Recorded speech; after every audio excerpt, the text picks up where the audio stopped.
I just cannot believe Manchester United. I cannot believe what we have just seen. Liverpool kick off in what? Just over half an hour's time. If Liverpool win, they will go 20 points ahead of Manchester United. 20. You heard that right. Brackets, TWENTY. 20 points ahead of Manchester United. That is what Liverpool will be if they win later today. When you think about what that symbolises, when you think about what that represents, the two great sporting institutions of these isles are currently 20 points apart at the halfway stage of a season. This is appalling from Manchester United. This is embarrassing from Manchester United. This is shameful from everybody involved in this sorry saga. There is no doubt in my mind that Manchester United are one of the worst teams in the Premier League. When you think about squads that are assembled, I genuinely don't believe that there is a more imbalanced squad than the Manchester United squad. It isn't about quality of player, although we could have a frank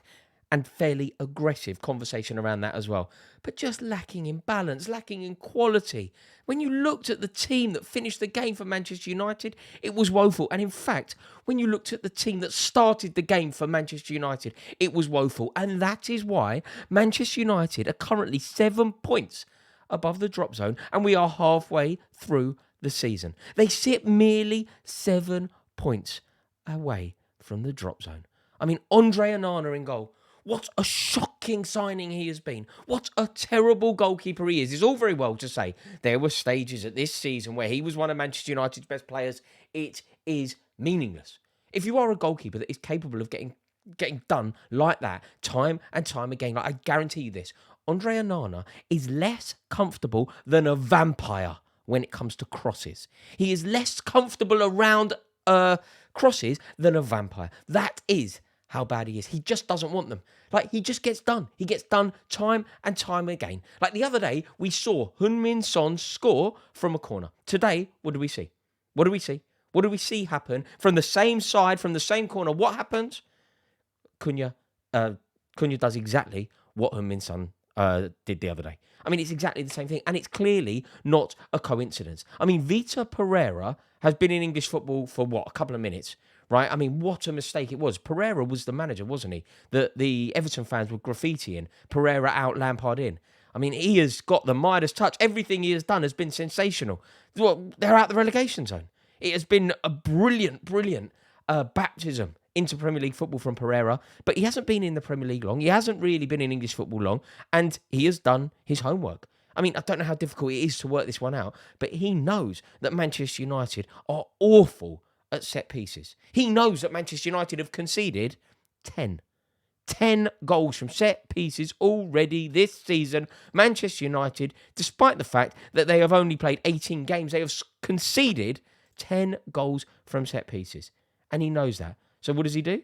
He just directly instructs his player to do exactly what Heung-min Son had done. There is no doubt about it. That came directly from the manager. It was excellent management from Pereira to suggest to Cunha that Onana is shoddy when it comes to this situation. There was a little bit of a bustle. I mean, I thought it was embarrassing. The way that Andre Onana chased after the referee to try and plead his case, despite the fact that he got done. He must have been doing that out of sheer embarrassment. And like I say, it really was impressive from Pereira to set his team up with that in mind. I mean, Cunha is just a wonderful player, isn't he? I mean, he is so good. But the fact that it's a couple of players in that Wolves team that shine. You know, Aït-Nouri would immediately elevate the Manchester United team. Matheus Cunha would immediately elevate the Manchester United team. And that statement actually tells you an awful lot, doesn't it? The fact that I have said two players there would immediately make Manchester United a better team, bearing in mind until very recently, Wolverhampton Wanderers were sitting in the relegation zone. You know, they've just moved out of it. They're in 17th. And yet I can pick two players from the Wolverhampton Wanderers team that would make Manchester United a better, more competitive outfit. Aït-Nouri makes Manchester United a better team, no doubt. Is Cunha... Dare I ask the question, is Cunha a better player than Bruno Fernandes? Not today. I mean, don't let today cloud you, but genuinely, is Cunha a better player than Bruno Fernandes? Would Manchester United be a better team with Cunha in it and Bruno Fernandes out of it? Because at the moment, it is simply not working. Manchester United, 4 defeats in 7 games. 5 defeats in the month of December alone. In December alone, they have lost 5 games. 14th in the league. You know, you've got Marcus Rashford, arguably one of their best players, not in the squad. You've got Bruno Fernandes, their captain, probably their best player, getting himself sent off in that manner. Foolish. And simply not a captain. Not a captain. You cannot behave like that. You cannot let your teammates down. You cannot let the Manchester United fans down behaving like that. I was watching that game, and all I could hear was until the end when it became status quo and the Wolves fans went bonkers, and fair play to them. You know, when they do that status quo song, rocking all over the world, very impressive. Molyneux goes. But, you know, 88th, 89th, before the second goal. By the way, does Lisandro Martinez know that you can't be offside from your own half? Genuinely, does Lisandro Martinez know that? What was he doing? But up until that second goal went in, United fans were loud. Really loud. And they don't deserve that sort of performance. They don't deserve that sort of captain. Like, I rate Bruno Fernandes quite highly. I think he's a good player. But my God, he's a petulant fool. My God, he's a petulant idiot. My God, he is not a captain material. Like, it's foolish, isn't it? Good player. But how can you get sent off for that tackle? It's the stupidest possible thing that you can do. Was it necessary? Was it pivotal? Was it essential? Was it life or death? No. It was a nothing tackle on the edge of Wolverhampton Wanderers' box.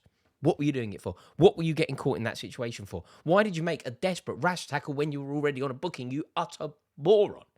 Like, it's unbelievable. And you know, when you look at the Manchester United players, look, Fernandes is one of their best players, but maybe that's symptomatic of the problem. Look at the team that finished the game. You know, Casemiro. I'm not casting any aspersions on his legacy here, but my God, it can't be him. Christian Eriksen. Christian Eriksen wasn't good enough to play for Tottenham half a decade ago. What on earth is he doing playing for Manchester United today? Joshua Zirkzee. Like, he's just not Premier League quality. Quite simply not Premier League quality. That Dalot, useless. Højlund in the first half. Like, these players, this squad, this recruitment, it's unbelievably bad. Like, just so bad. And again, when I say all these players, you suddenly realise that there are players who are playing for Wolverhampton Wanderers, who currently sit in 17th, who would drastically improve Manchester United. Like, the best player on the pitch today by an absolute country mile was Cunha. Like, unbelievable performance from him today. He had it all. He's so good. I mean, what a goal. Class act. If they keep him fit, they stay up. There is no doubt about it. Scored one, made one. He did that unbelievable thing. You know that Zidane turn when it comes over, take it on a turn.